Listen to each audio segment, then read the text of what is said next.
This podcast is brought to you by Craft Beer and Brewing Magazine for those that love to make and drink great beer. To learn more or to subscribe, visit beerandbrewing.com or find us on social media at Craft Beer Brew.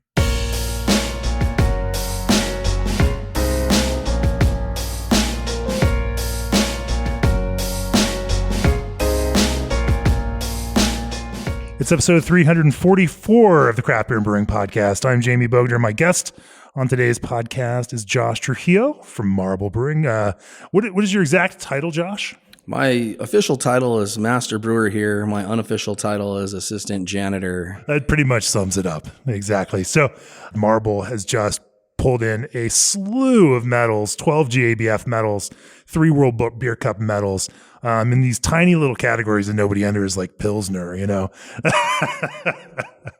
But you guys have been making lager and won your first World Beer Cup gold medal for Pils in 2014, way before all these hipster craft brewers thought it was cool.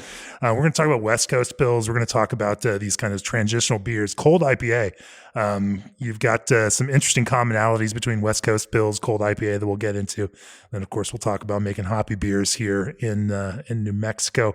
We are going to dive into the Marble approach to making lager and then, of course, to making ale. Before we do that, at G&D Chillers, they always strive to build great chillers. Partner with them as you build great beer, but don't take it from me. Hey, this is Josh Erickson of Jafuncta Brewing in Mandeville, Louisiana. The team at G&D were a critical part of our 10X expansion, always just a phone call or email away. And thanks to their superior equipment, technology, and documentation, commissioning our new chiller was smooth and straightforward. Now we can't wait until we need to upgrade our existing chiller. That's right. Choose G&D Chillers on your next expansion or brewery startup and receive 1 year free of remote control and monitoring for your new G&D chiller. Also, turnkey brewery systems, production line design services, retrofitting processing systems. ProBrew can do all of this and more with any brewery, old or new, small or large. With an expansive list of breweries already served, their engineering team prides itself on providing a true turnkey solution built for your entire production line that can be easily customized to fit your operation. For more information, fill out their contact form at www.probrew.com or email contactus@probrew.com to learn exactly how they can take your operations to the next level. ProBrew, brew your beer. Also, are you struggling to source affordable citrus ingredients due to market fluctuations? Try Old Orchard's flavored craft juice concentrate blends, which mimic straight concentrates at a better price point and with a more reliable supply. Old Orchard's citrus-flavored blends include blood orange, grapefruit, lemonade, lime, and tangerine. To learn more and request your free samples, head on over to oldorchard.com/brewer. All right, Josh, we normally kick this off with a little bit of background. You've been here at Marble for quite a long time, and you've been in the driver's seat of the brewing program for a long time, too. Talk about your personal history through brewing, and then also, give me the Marble story in brief. Yeah, Marble opened in 2008, and I started in 2008. So got my start at Marble in the brewery industry and have been here since. Before that, I was a welder by trade. OG. And, had quit my other job to kind of follow some dreams and do some other stuff, and got it heavily into mountain biking and get thirsty after that. So we'd, come down to the pub after mountain biking. You're a mountain biker too. Oh my God. Come drink beer at Marble, and eventually kind of noticed that their bar stools and stuff were falling apart. So me and my buddy we'd come fix stools and trade for a beer tab, and, eventually was in need of work again and started here in 2008 as, a bar back in general maintenance, and kind of made my way up through the lower ranks, bartending, and worked my way into the brewery. And through working with the brewery guys, found out that I was a super taster, and my palate I had the ability to describe what I was tasting better than others. And, inherently I'm a craftsman, and beer is very much craftsmanship that I respect and grew a passion for. That's really awesome. What did you do to lean into that? How did you train that up? Internally, just through practice? Yeah. Drinking with people that know more than me, and, not being afraid to enter circles and learn from people that have been doing it longer, through guidance, and just, I'm a foodie as well. So sure. Food and beer go hand in hand. So then what year did you take on the brewmaster title? Our previous brewmaster had moved into more of a president role, Sure. and I was much more hands-on on the beer. And I'd say that was probably about 2016. We opened our pilot facility up in the Heights and kind of just started cranking away at R&D and, developing new styles for production. And as he pulled away, he kind of passed the title on to me. But, before that, like I said, I'd kind of filtered through all the roles, bottom up, was the head brewer here for a while, and, kind of earned my stripes up through the ranks and landed here. And, now I'm back downtown full time at our production facility. And to be honest with you, I haven't really done much with beer. I've been doing a lot of facilities, maintenance, sure. and, you got whole teams of people to manage. Trying to, get everybody into passion mode and make sure that the quality of the beer is first. And, drinking beer is the most important thing we could do in this industry, I think. 100%. So what does Marble look like now? There are three tap rooms, one R&D brewery north here, and then the production facility here, the downtown brewery. Yeah, we have a tap room on the west side that, just serves beer and that customer basis out there. The Heights, we have a 10-barrel system up there that we're doing one-off specialty stuff. That's the MAV lab. The MAV lab, we call it. We're MAV scientists. MAV is our logo. Okay. The bird head is known as the Maverick, and we kind of got a little playful there. And, okay.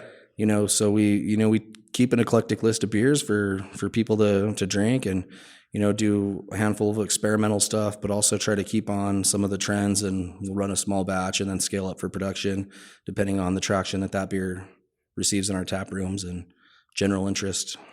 And it's a regional brewery. You distribute obviously all throughout New Mexico, up to Colorado where we are. Arizona, West Texas, and we're doing small stuff in Nevada with Meow Wolf. Oh, fun. So is there a general philosophy of beer making for Marble, or something that drives, creates a framework for the innovation that you all pursue? Do you have, how do you define the Marble like beer point of view? I mean, obviously we have our ethos and, mission statement of quality and brewing what we want to drink. But I feel like nowadays, beer has changed so much that you kind of have to, be ahead of the curve and looking towards some of the new trends and, really making what customers want to see. We've seen an influx of light beers and Mexican lagers. We were talking earlier when I got my start here, people would ridicule us if we were drinking a PBR or Miller Lite in the back, and we were an IPA focused beer. But now our top seller is a corn adjunct Mexican lager that outsells everything else. And, our IPA and our hoppy beers still do great, but it's a different world now. So, I think that you have to have a fluctuating approach these days and be able to adapt to what people want, but still retain, the ability to make what you want to drink. And, having the pilot facility still allows us quite a bit of range to experiment and just make things we want to drink. And then, I've always been of the philosophy that if you want to drink it and your employees want to drink it, then inherently people will enjoy it as well. Sure. And lager really does underpin a lot of what you do and has for a long time. Like I joked about at the start of this, Pilsner has been a big part of what you do, for a decade plus now. And it makes sense in the same way that, lagers are so big in Texas, when you get into hot climates, and Albuquerque for a good portion of the year is a pretty warm climate. The lighter beers, they work really well in that kind of scenario. And so, but lagers are something you've leaned pretty hard into for the whole brewing program. Yeah. Originally we built this place as an IPA focused brewery, like many people have done. And, we do quite a bit of that, but sometimes IPAs can blow you out pretty quick, and, slowly just kind of gravitated towards lagers. And I could remember our old head brewer, Daniel Jaramillo, who works at La Cumbre, was the one that one day was like, you like IPAs, you like all these things. He's like, but here, drink this. And I just remember the day that it clicked for me that the Pilsner was equally hoppy and had the bitterness, but without some of the downstream effects of palate fatigue and, crazy headache hangovers and stuff like that. Still have a huge appreciation for all beers. But, I think within the lager definition, there's so many subcategories of lager, from, light to dark to fruited to, high proof and, different strains of lager yeast, that it's a very versatile world of brewing. And now, people are leaning more into steam beers and warm fermentations with lager yeast. And there's really no boundaries to what people are experimenting with on the yeast. And, now there's genetically modified yeasts, Sure. some of which are lager yeast and dial driven. And it's a crazy world. But I think at the end of the day, our most appreciated beers are the simple, straightforward lagers that are just crispy and crushable.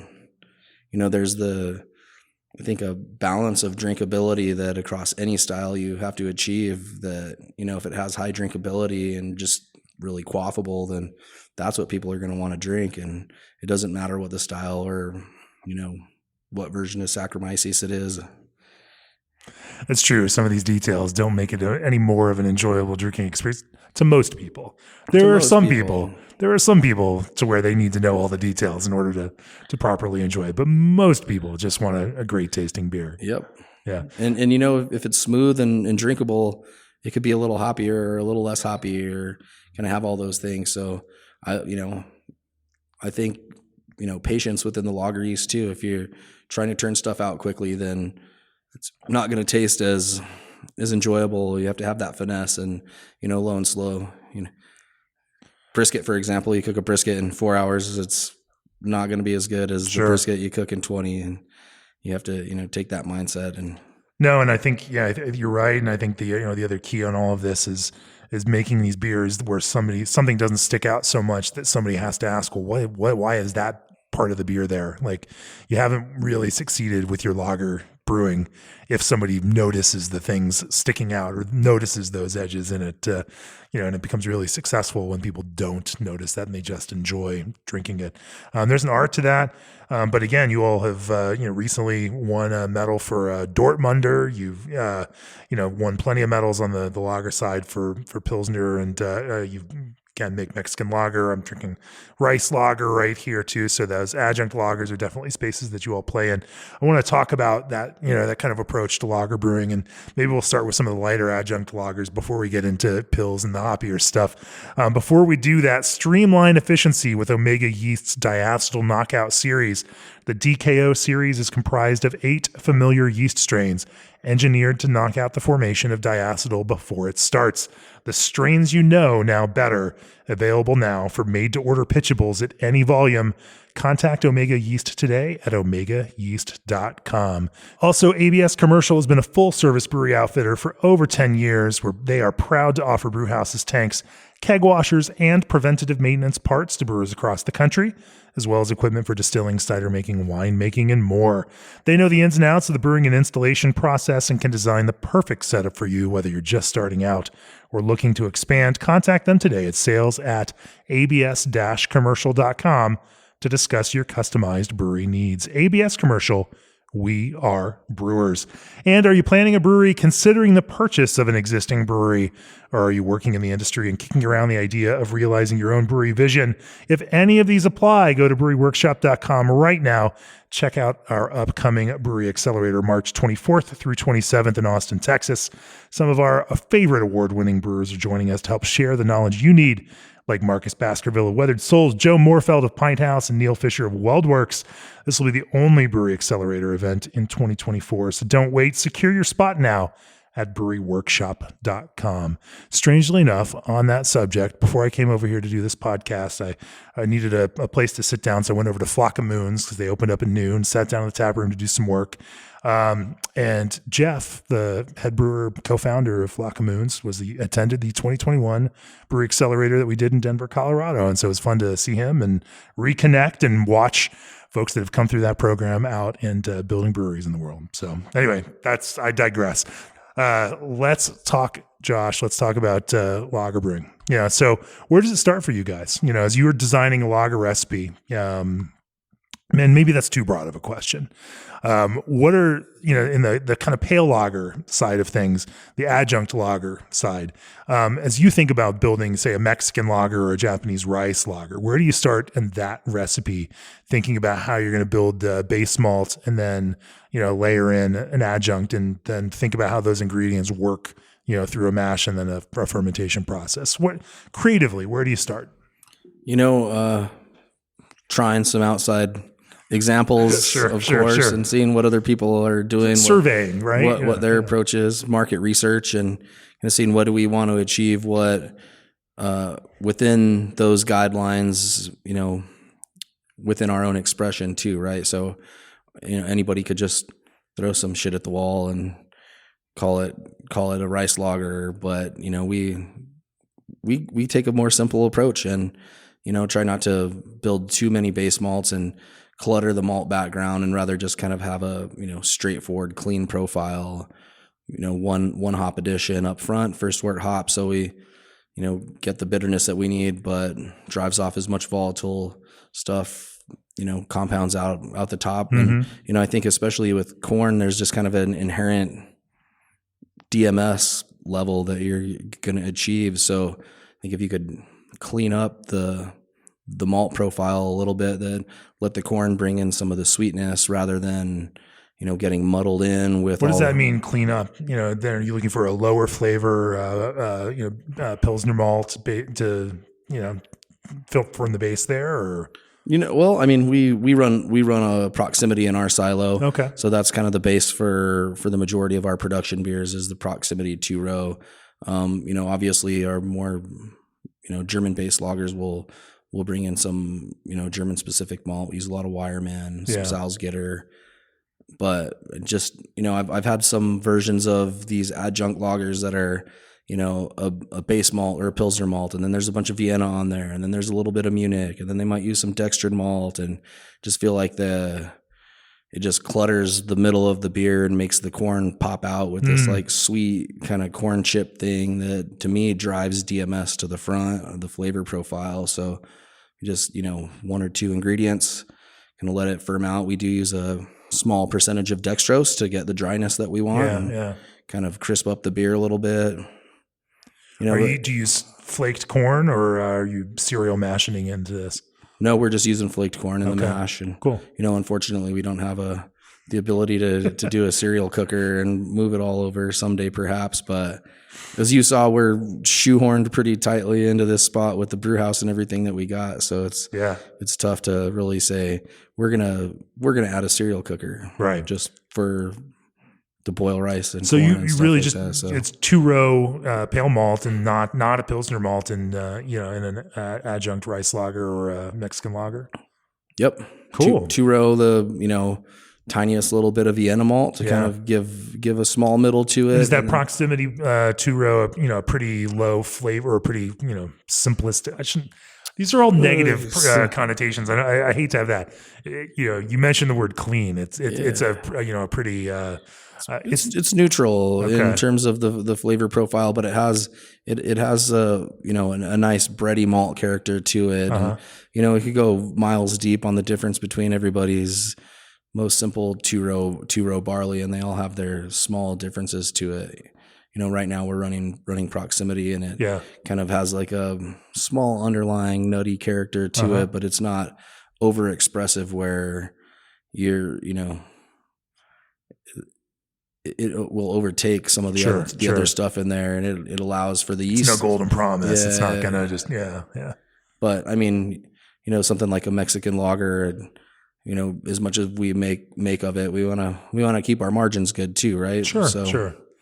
I think some of these, craft macro type models, if you get too complex, then the people you're marketing it to, it's, above their heads, and they might not necessarily understand the complexity of this malt. Whereas you as a brewer are really proud of the grain bill that you built, and they're just like, fuck it, I'm going to squeeze a lime in there anyway. So, we try to keep it clean, balanced, and crisp with, like highlight the corn. If you drink our rice lager and our corn lager side by side, you'll definitely notice differences within the adjunct characteristic, but not really a lot between the base malt. They're pretty similar. They're the same yeast, same fermentation temperatures. Mm-hmm. Is there anything to, whether it's malt handling or mash schedule that helps you build this kind of, neutral and light malt character to it? think a good runoff. We're doing a single infusion mash, and we're trying to get 5 brews in a day, so we definitely have to hit the timeline. Right. If we extend our mash too long, then at some point we're just getting diminishing returns. So I think the understanding of the brew house operator and kind of hitting those timelines and maintaining consistency throughout the brew house schedule is really what it is. At the very simplest of it, we're using our 2-row, a little Vienna, and acidifying the mash to get our pH right, and dumping some flaked corn in with the mash, and letting it rest an hour, recirc, all that stuff kind of within that hour, and running it off clean so we don't get no astringency. It's really what it is. Try to minimize the astringency and find balance within the corn and the base malt with the first wort hop to lay just enough bitterness down. We're using crystal in our Mexican because for me it kind of has a citrus zest in the background that kind of offers a little brightness to it that not really getting with. And you're doing it with T90s then, and not say a flowable product there. No, T90 crystal. Yeah, is it the same for the rice? 10 IBUs. Okay. Same for the rice lager, or is that a different hop? The rice lager is German Magnum. Okay. Good solid bittering hop right there. Yeah.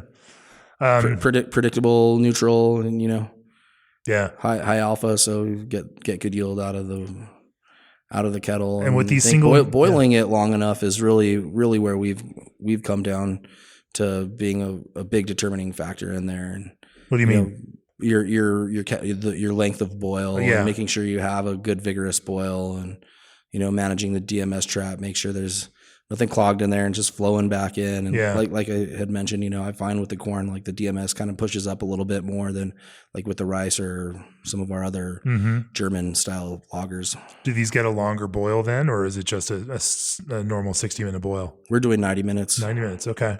So you are making a concession despite having to do 5 turns a day. Yeah. Just that single infusion mash is producing everything you need in terms of, finishing gravity and, the attenuation and everything throughout the process. Yeah. I mean, that brew house has been with us since 2011, and we kind of figured it out, given the footprint of what we have, it's mash louder combo. And, at the time was the biggest brew house we could fit in there for, the best price. Sure.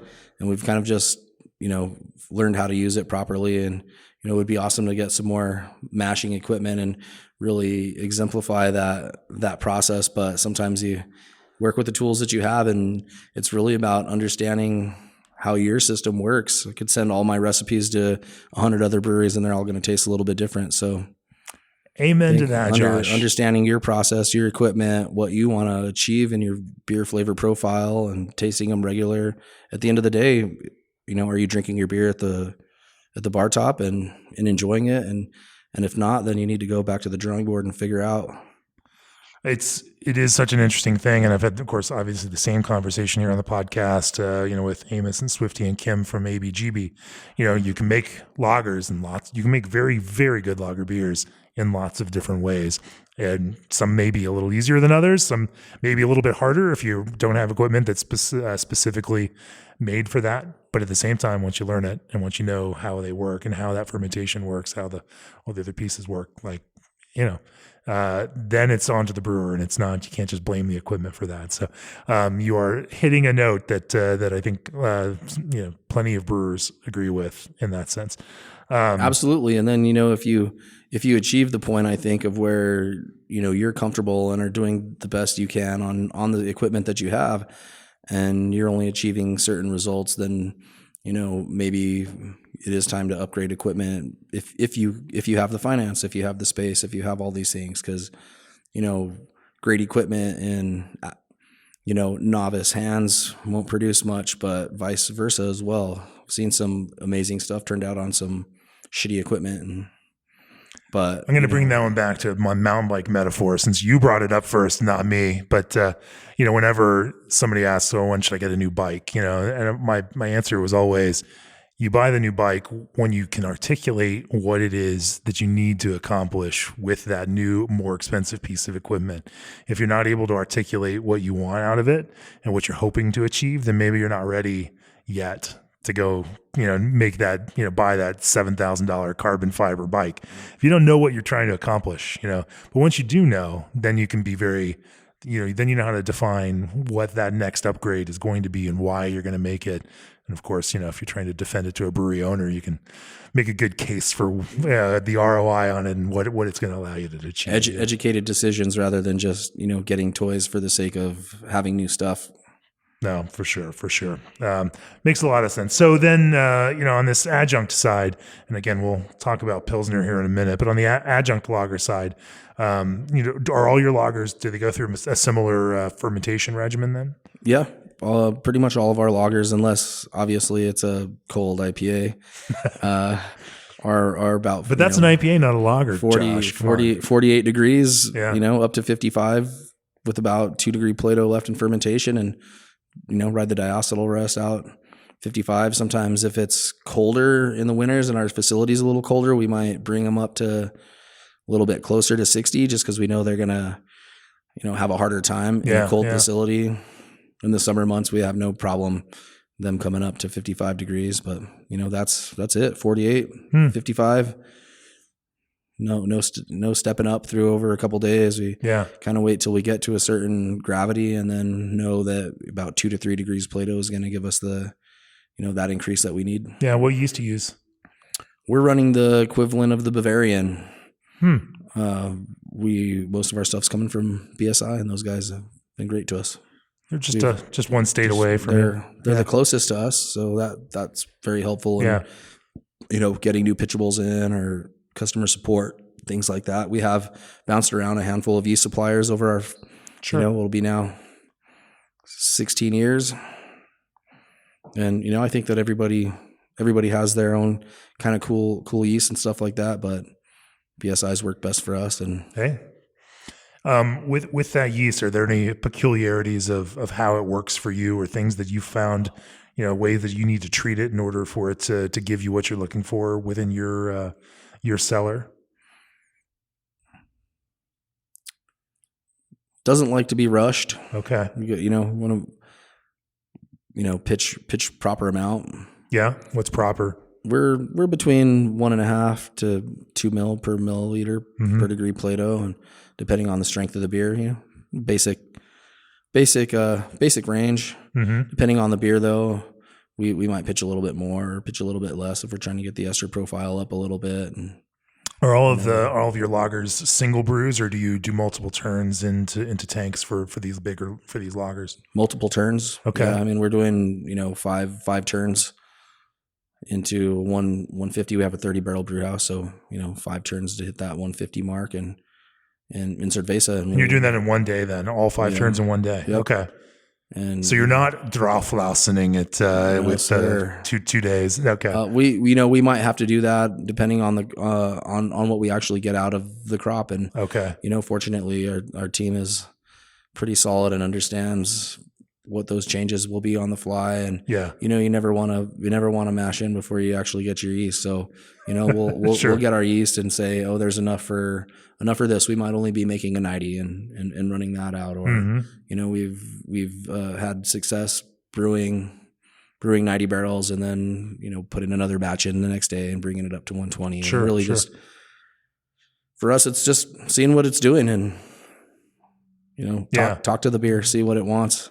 And so for that, for a beer where you're a lager that you're going 5 turns and you'll pitch, enough yeast for the full batch at that first turn. Yeah. We're running a perfect pitch. Okay. Just an inline. Inline. Yeah. And, oftentimes you're just doing a cone to cone the night before and, set our jackets down into a range where the yeast is comfortable and happy, and then, brew on top of it the next day. And, you obviously want to look at the history of the yeast performance and see if you've had any issues with previous batches. Is the pH kind of within, normal values throughout the previous 3 batches or something like that? And make adjustments, or if we do notice some issues, and we might not even use that yeast, or really assessing as you go. Can't bank on that stuff sometimes, and otherwise you end up in trouble. Sure. And then, how do you? Is there anything to the finishing? Are you capping these tanks and grabbing any CO2 at the end of it, or how do you finish your fermentation? Some of this stuff in our pilot facility, we're capping off and trying to catch a little bit of that, natural carbonation, sure. And if we can, and and in the production facility, we're turning over a little bit more, and sulfur can be an issue. So for the most part, we're pulling the blow off bucket and letting it vent off to get as much of the sulfur dissipation as possible. Mm-hmm. And then, we'll do like our VDK and all that stuff, but we'll also pull sulfur samples daily and just kind of run it through the crew and see if there's sulfur on the beer before we'll crash it. And even though the beer might be diacetyl negative and kind of ready to move, if we're not happy with where the sulfur level's at, we'll give it that extra day to let the CO2 that's in the liquid push some of that sulfur off and try to make a cleaner beer. Cool. Well, I know a lot of brewers out there that are like, oh, the sulfur is acceptable in some of these things, but I don't know, we tend to be a little bit more sensitive to it and like our sulfur a little bit cleaner. Well, I could argue about that. I love sulfur. And so, but again, that's preference, and you make your beer, and obviously other people like it too. Yeah. And, in the right quantities, it's excellent. Sure. But if it's the prevalent note, it might not be as appealing and lower drinkability. To each their own, and that's why we have a broad, wide world of beer out here. I won't argue that one too hard. Let's shift gears and talk about hoppy lagers, and we can start with Pilsner, and then definitely want to talk about West Coast Pilsner, and then get into cold IPA. And we're just going to follow this hoppy transition all the way through the spectrum of hoppy beers made with lager yeast. And but before we do that, SS Brewtech was founded by a group of home and craft beer brewers dedicated to bringing an engineering-first approach to brewery equipment. SS brewhouses are used to formulate new beer recipes at some of the world's greatest breweries and are the cornerstone of many local breweries. To learn more about SS Brewtech's innovation list, head on over to ssbrewtech.com. Also, have you heard of Christian Hansen? They are the fermentation experts with over 100 years of experience in dairy and wine, and they are now bringing that knowledge of microbes to brewers with their Smart Bev range of frozen liquid yeast and freeze-dried bacteria. This portfolio allows for consistent performance at the brewery and produces a range of high-quality brews. Reimagine what your beer can be. Go to chr-hansen, that's HANSEN.com, to learn more on the Smart Bev line of products. All right, Josh, let's talk about your Pilsner. Your Pilsner has been dry hopped from early days, from much earlier than a lot of folks were out there dry hopping Pilsners. Yeah, well, we started dry hopping our Pils about end of 2011, 2012, and based on a specialty beer that I had made, and it was kind of like based loosely around a Helles, but people are pretty harsh if you dry hop a Helles. But I wanted to dry hop this Helles just a little bit, so we threw maybe like just under 1/4 pound per barrel of some really nice middle fruit at this, Helles like beer. It was called beer. Funny enough, Jeff Irwin put out beer at La Cumbre, so I put out BIER, beer. Okay. To have a little fun. And everybody here on staff was like, "Oh, that's delicious. Let's start dry hopping our Pilsner."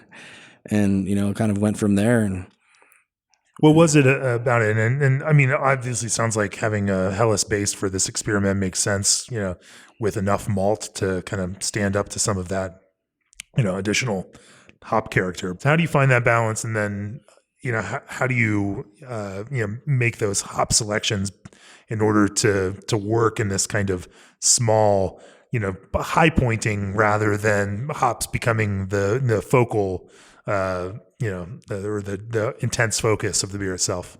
It is pretty tricky, I find, with the Pilsner to dry hop just the right amount. It's very easy to add too much, and then it goes into, like way too herbal, gets tea-like, or, you even find sometimes on ours if somebody, adds a little extra, dumps the whole bag in on accident, or, doesn't say dry hop for a 60 barrel batch and there's only 30 in there or something like that, then it kind of sounds like these things have happened before. It tends to lean into, I don't know, for me, like Formica, and gets kind of plasticky and puppy's breath like. And, we know from experience that, there's kind of this magic amount, but it really just sort of brightened up the overall flavor profile. And our Pilsners, Pilsner malt, that's it. Pilsner malt. Yeah. And is there, you mentioned using Weirmann or, for some of the German style stuff. Is that? Yeah, that's 100% Weirmann Pils, no Barca, no Bohemia, just their standard Pils malt, a little bit of acidulated to adjust the mash pH. Yeah. RO water. It is our one of our production beers that we run full RO on and bring the calcium up as needed to kind of accent that malt just a touch. And then, it's got a first Why wort. just that one? Well, we season all of our beers, but that one's pretty specific given the RO and just the clean nature of the water. We really got to dial the salt in. We have such hard water here that it's, these lighter beers can tend to be pretty coarse. Right. And it shows through in the hop profile. It shows through in the malt profile that is just this like underlying bite to it. A little bit too heavy of a minerality. So we've found through trial and error that we like our Pils 100% RO, pretty simple, straightforward recipe. And then, we're doing a first wort hop Tettnang, middle fruit, hit it with a 60-minute charge of German Magnum, and then it gets a whirlpool edition of Tettnang, middle fruit, Hersbrucker. So talk to me about your hop selections on this Pilsner. Yeah. You're pulling from a few different things there.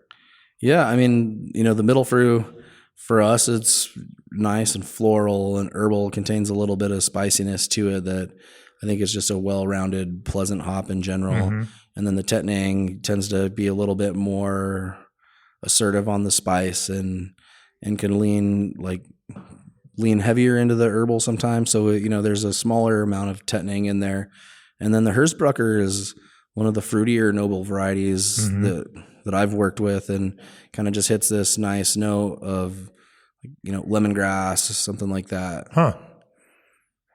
3 hops. That's more complex than a lot of people make their Pils. Yeah, absolutely. You're so simple in other things, and here you are, 3 hops in a Pilsner. Sure.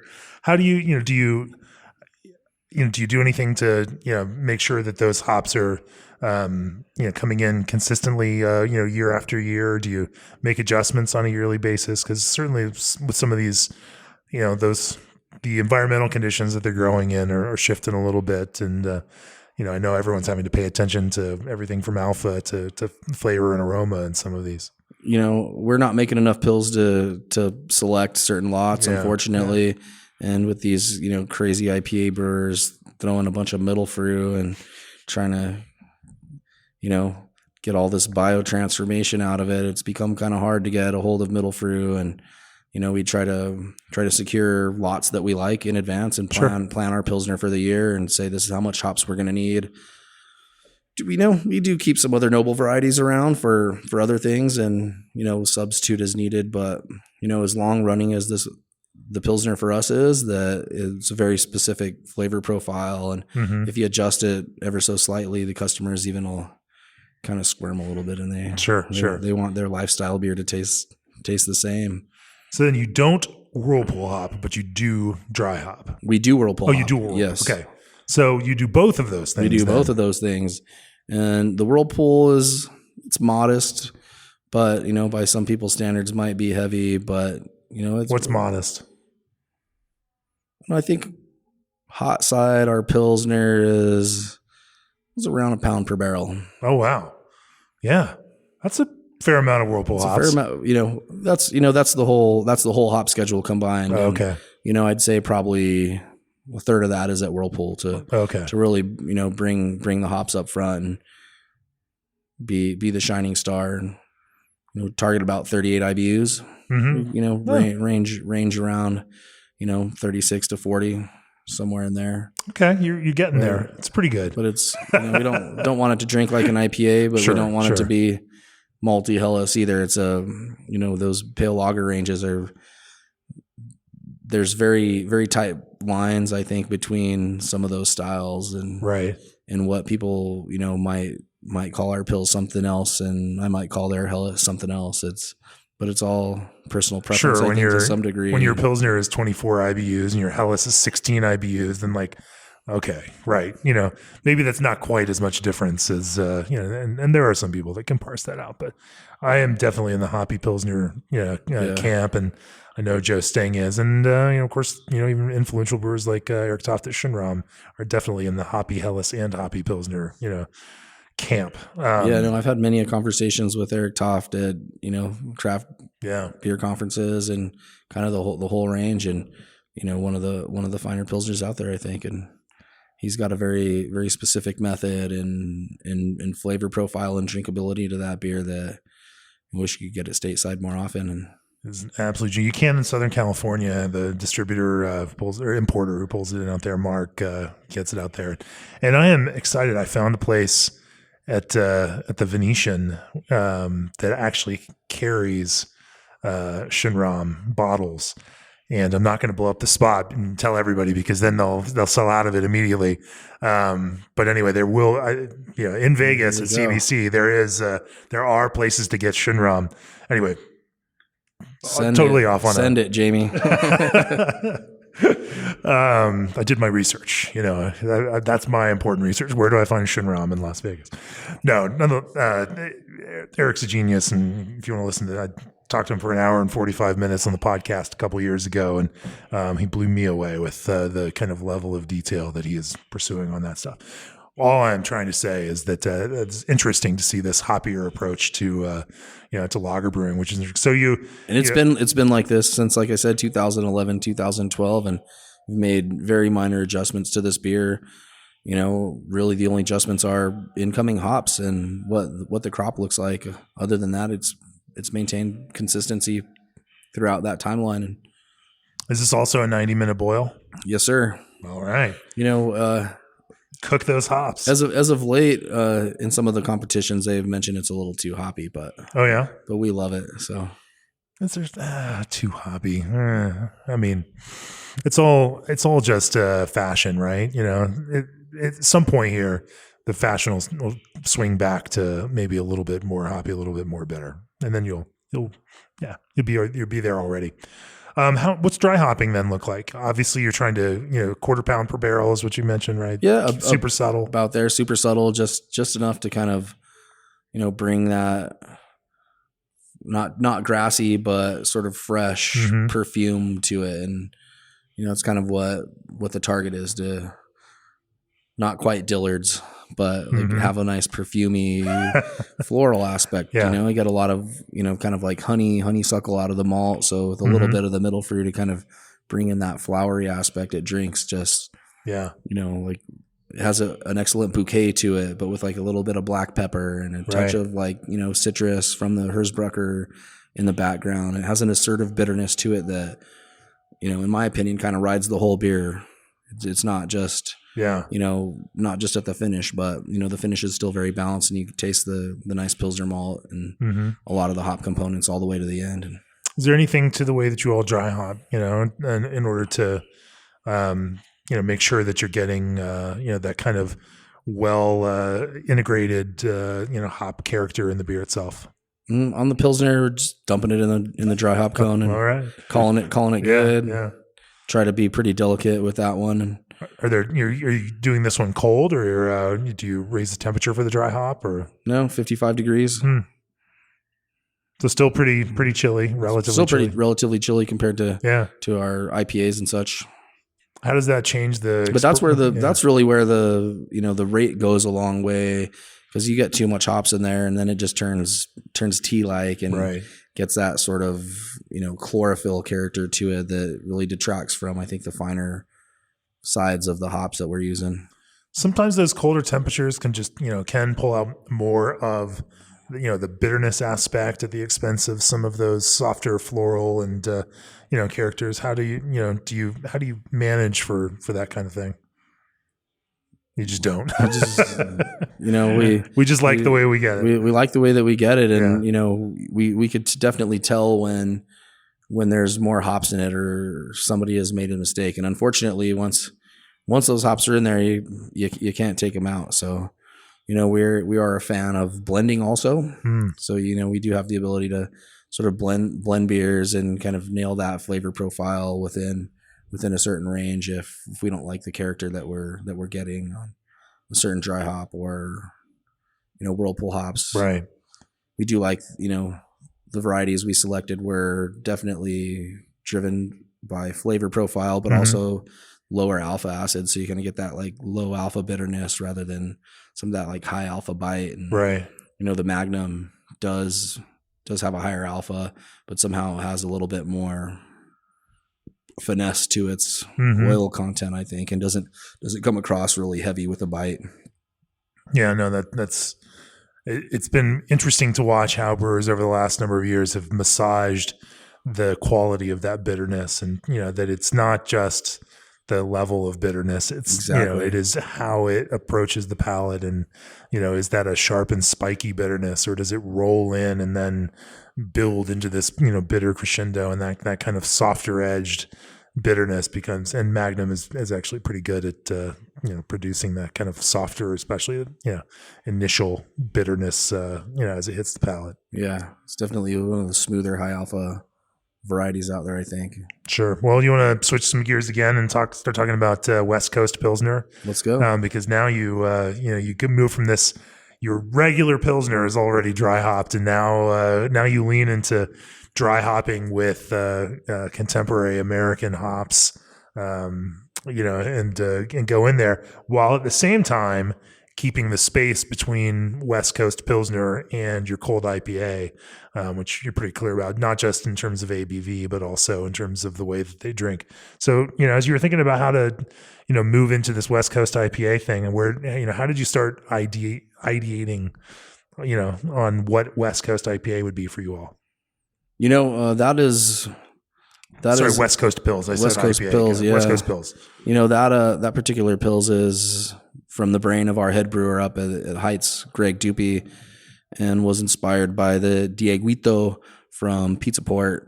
He ran across a can and we just really liked the soft Pilsner drinkability of it with these newer American flashy hops. And the West Coast Pils that we have on tap right now is Citra Simcoe, equal parts throughout, and a little bit more of a dry hop, but similar range to the Pilsner. So really, it's very much the approach of our house Pilsner with just some minor changes to it. I think the main difference in the malt bill on that is we use like the tiniest little bit of melanoidin malt to give it a bigger middle.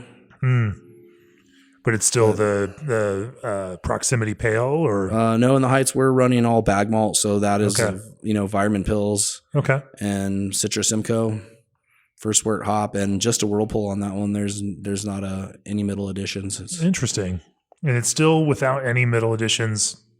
It's a ton of flavor, but it gives you the kind of depth of hops of hop flavor that you're looking for. Yep. Huh. Interesting. And then similar dry hop rate in a 10 barrel batch at about 1/4 pound, 0.3 pounds per barrel. Interesting. So that's a pretty mellow, for dry hopping, hoppy beer kind of approach. Definitely wanted to retain the Pilsner aspect of it and not go too far into, there's very, very tight lines, I feel like, between West Coast Pils, IPL, cold IPAs, and, they kind of get lost within each other. So, blur the lines. Greg was like, I had this beer, really enjoyed it. This is what I'm thinking. We kind of put our collective thoughts together and brewed one batch. It was really, really delicious. So he did a follow up to see, what the consistency was between the two batches, and people like that, citrusy aspect of the Citra with, the Simcoe that, I feel like the Simcoe is kind of plateaued out of cat piss, and black currant is a little more like green guava and softer fruits rather than that like big punchy Simcoe that it used to be. Simcoe's coming back, huh? I mean, for a lot of brewers, it's never left. But yeah, we've always run Simcoe. Yeah, definitely got a soft spot in my heart for the Simcoe, and it doesn't have that as aggressive of a bitterness as like the Mosaics and some of these newer. I think Sabro is. Not only does it come across coconutty and big tropical, but it brings a mouthfeel to it that I think that the Simcoe just kind of keep it classic, lemony, limey pills, some American hops, and really set it apart from our German version. What I like about it is that it finishes with like a briskness, that maybe just a little bit of herbal, grassy kind of, it almost, hits you with a little bit of that like citrus sweetness. And it just fools you into thinking that the beer is sweeter than it is. But then it just kind of pulls it really tight at the end there. And like, it finishes fast and, but that's a nice technical feature. And that like, now I want that little sweet hit at the front again, really fast. And so I want to take another sip quickly rather than slowly. It kind of has like that craveability to it.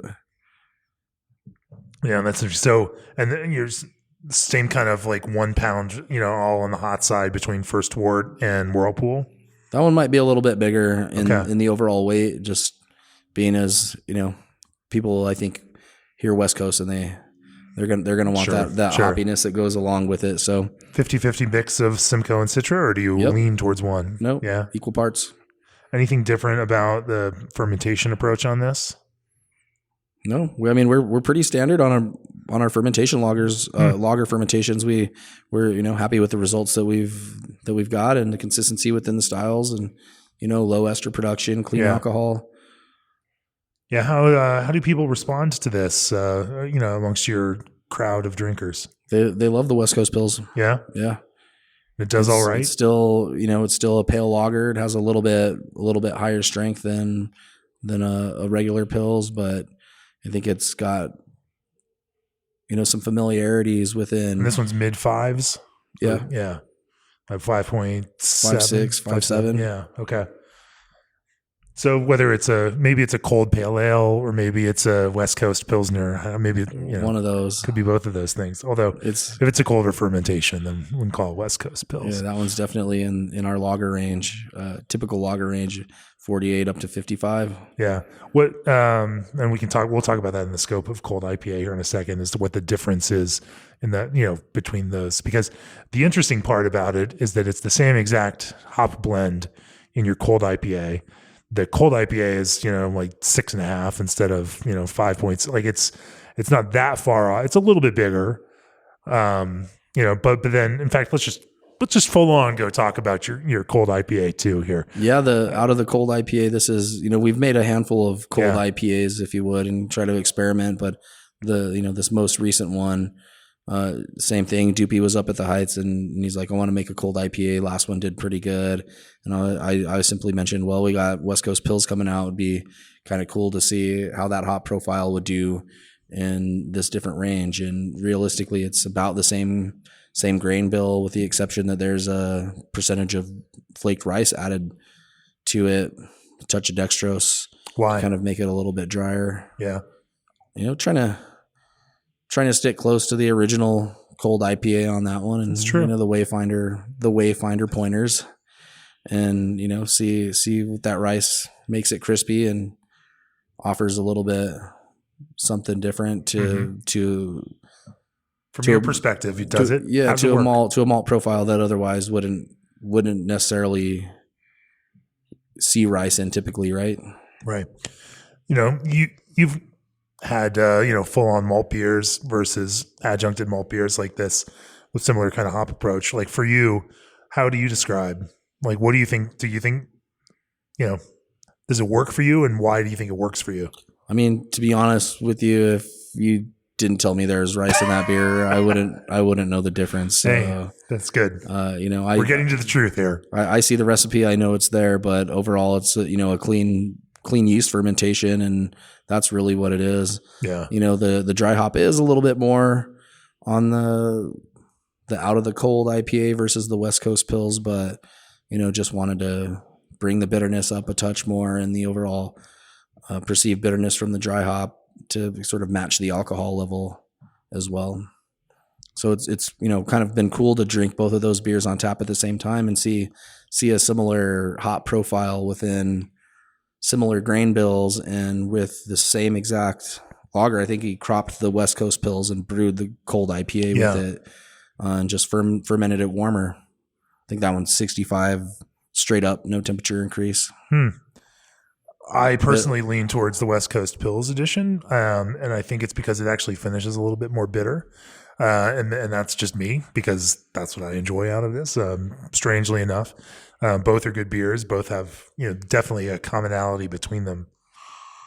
But there is just something that feels a little more crisp about that West Coast Pils that I enjoy, and maybe it's a lower ABV also too. Lower ABV. I think that the noticeable ester profile and the cold IPA at that warmer temperature, the yeast is throwing a little bit more raspberry note to it that kind of like changes the overall profile of the beer and the way that it drinks.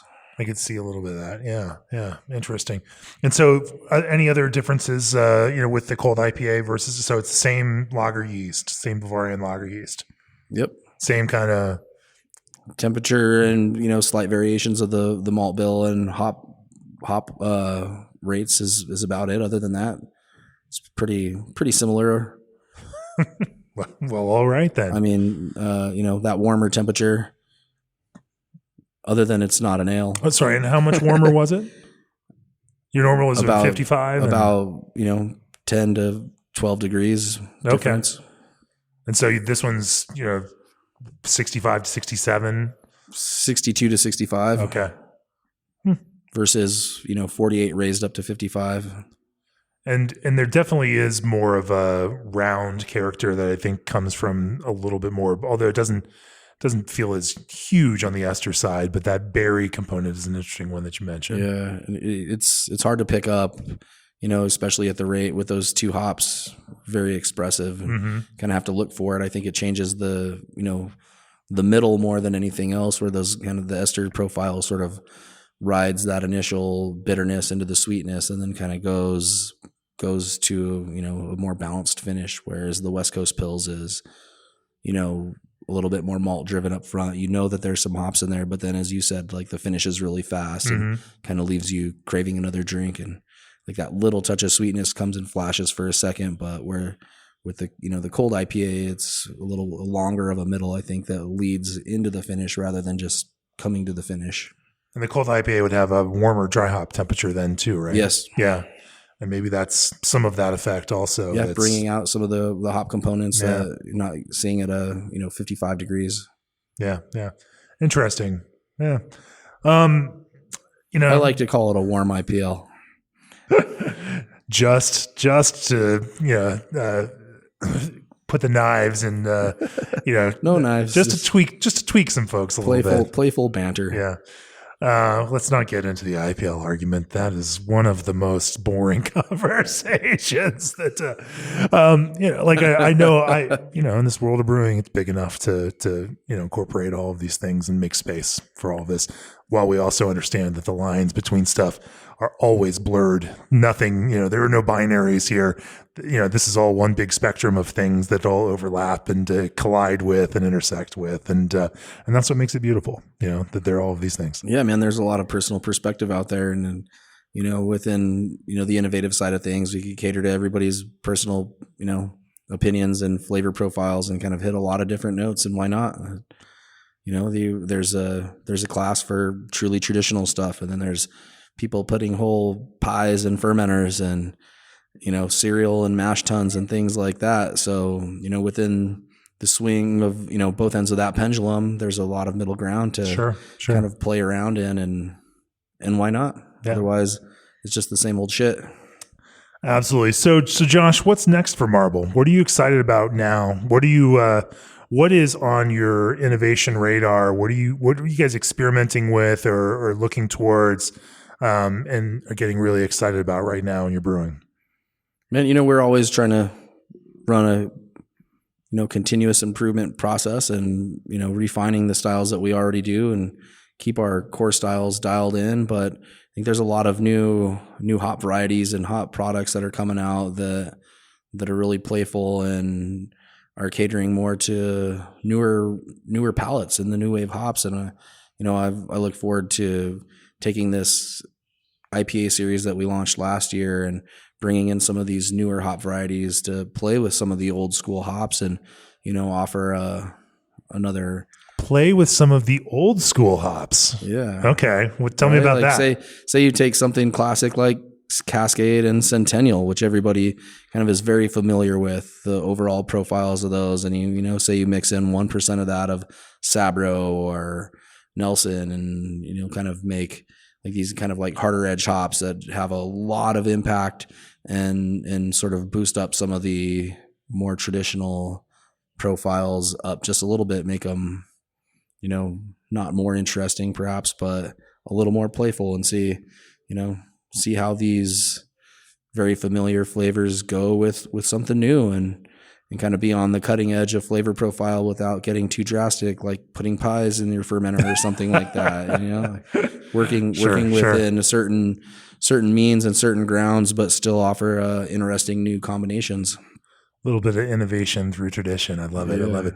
No, it's funny. It's funny that you say that because earlier today I was on an email thread with Joe, our managing editor, and Stan Hieronymus, and we had over the last week been talking with Stan, and he's working on a story for our next IPA issue on brewing killer IPAs with C hops, because that shit is coming back. Yeah, and I think there's a big trend there. We're seeing it with a lot of brewers, and it's funny to hear you say exactly the same thing, because we've been kind of, talking about that quite a bit, over the last couple of weeks. Yeah. I always love talking with Stan. He's, lived in Albuquerque for quite some time, and, we have a very special connection here at Marble with Stan Hieronymus. So, it's always nice to hear what he has to say.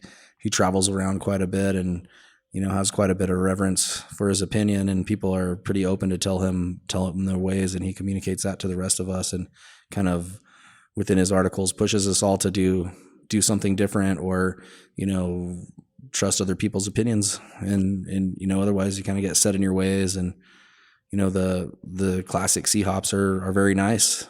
It's cool to watch how brewers are finding space and figuring out even new ways to use these familiar hops, and finding ways to get incredibly compelling results that feel modern and feel up to date, even if these hops themselves are such kind of classics of the craft space. So yeah, absolutely. Yeah. And with a lot of the science that's been really dissecting some of the older varieties and kind of finding out some of the genetic makeups of them and how they, react under biotransformation. And, certain hops have a certain ability to change a beer profile, but it's something we've been using this whole time. And it's really just about, your process of where do you use them, how much, throwing them in the mash, right? And getting, thiol release, and then biotransformation, dry hopping on day 2, and trying not to make a volcano, and kind of all these things. So like I think innovation within tradition is a good way to put it. And that's really fun. We can't wait. I'm sure that Stan's going to find someone brewing some great IPAs using Centennial, so we can stick it to Evan. Anyway, before I go on too far, I think that's a great place to bring it to a close. Josh, thank you for joining me here. Choose G&D Chillers on your next expansion or brewery startup and receive 1 free year of remote control and monitoring. ProBrew's engineering team prides itself on providing true customized turnkey solutions. Old Orchard is the go-to source for fruit-forward ingredients for some of the biggest names in the craft brewing landscape. Omega Yeast's Diacetyl Knockout series is comprised of 8 familiar yeast strains engineered to knock out the formation of diacetyl before it starts. ABS Commercial are proud to offer brewhouses, tanks, keg washers, and preventative maintenance parts to brewers across the country. Secure your brewery accelerator spot now at breweryworkshop.com. SS Brewtech is dedicated to an engineering-first approach to brewery equipment and powers R&D at some of the world's greatest breweries. And Christian Hansen's Smart Bev range of frozen liquid yeast and freeze-dried bacteria allows for consistent performance and high quality. If you've enjoyed this episode and any of the other episodes that we've produced for you here on the Craft Beer and Brewing Podcast, go to beerandbrewing.com, click on that subscribe button, like Josh, become a subscriber to Craft Beer and Brewing and support our work and support the great work from our writers like Stan Hieronymus and others who are consistently trying to bring great stories for you, along with all the great recipes from other fellow pros that we love to pack inside the pages of Craft Beer and Brewing magazine. Josh, if people want to learn more about Marble, where can they find out more about Marble, both here in real life and out there on the internet? You go to marblebrewery.com and look up our website, and we could order merch online, beer finder. We have beer in all of Arizona, all of Colorado, all of New Mexico, West Texas.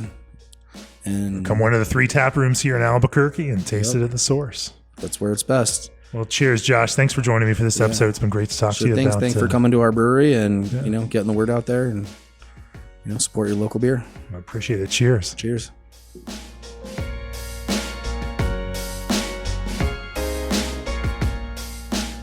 This podcast has been brought to you by Craft Beer and Brewing magazine for those who love to make and drink great beer.